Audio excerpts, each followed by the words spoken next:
So I just want to run over this exit ticket. Some people did okay, some people did less okay. No one did super terrible, but I just want to run over it.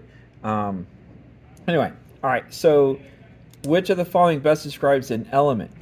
Now, as soon as I see element, I should think one kind of atom. Okay. A compound is two or more atoms bonded together. So, like, if you only had carbon atoms, that would be an element. If you had CO2 molecules, that would be a compound. But this question is asking about an element.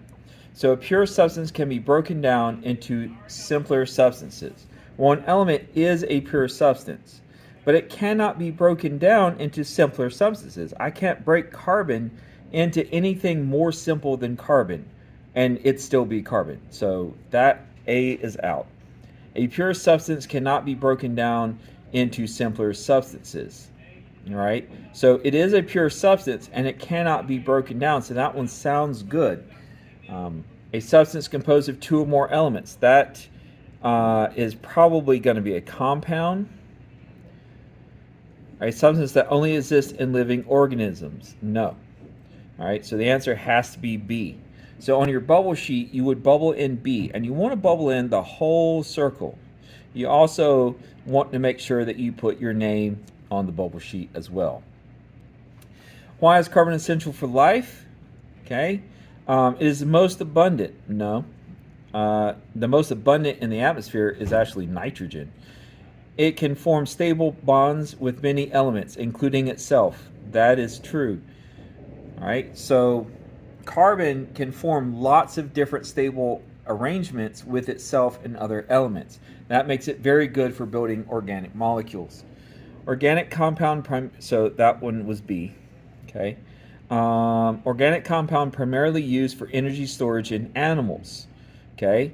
So plants use carbohydrates and lipids.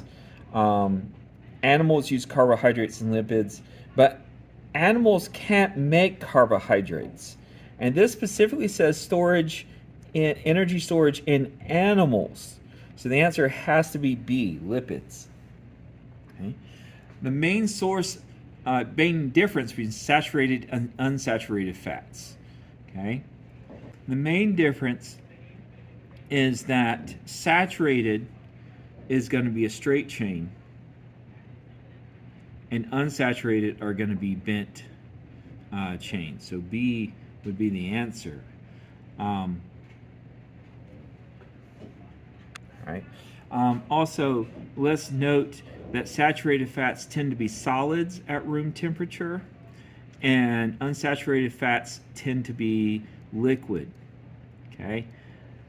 So if you're looking for the Crisco, that's going to be saturated fats because it's a solid, like butter.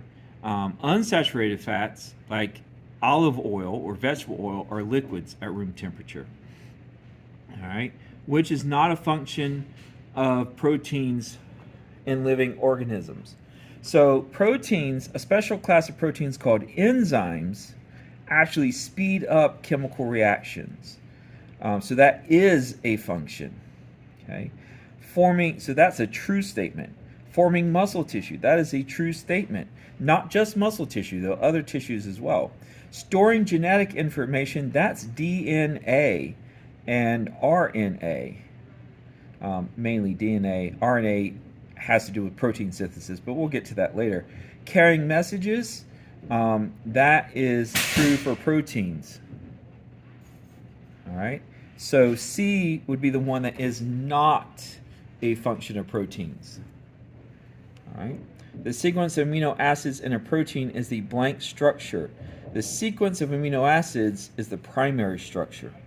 Which of the following is the key difference between DNA and RNA? All right. Both contain sugar, so it's not that one. DNA is double-stranded. RNA is single-stranded. See how they switch that up to confuse you. So you've got to make sure you read carefully. DNA uses the base thymine, while RNA uses uracil. That is true. DNA Here. DNA uses A, C, T, and G. RNA uses A, C, U, and G. DNA is found only in the nucleus, while RNA is in the cytoplasm. RNA can also be found in the nucleus, so that one is not the best answer. So that leaves us with C. What is the importance of complementary base pairing in DNA? It determines the sequence of amino acids in proteins. And that is the sequence of base pairs does this. So maybe, but not the best answer, I don't think. It allows for the formation of a double helix. That sounds good. It enables DNA to catalyze. No, they don't do that. It facilitates the breakdown of DNA. No. So it'd be B. All right? Those base pairs, so you have a strand of DNA, right?